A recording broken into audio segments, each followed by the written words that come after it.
Aquí está el decreto 327-13 de Danilo Medina sobre implementando, poniendo en práctica lo que es, señor presidente, el Plan Nacional de Regularización. Ese decreto de Danilo. El sector empresarial está planteando que quiere plan de regularización ahora.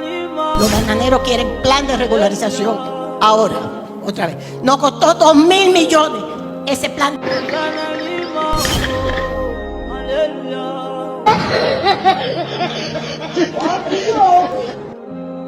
Hosanna.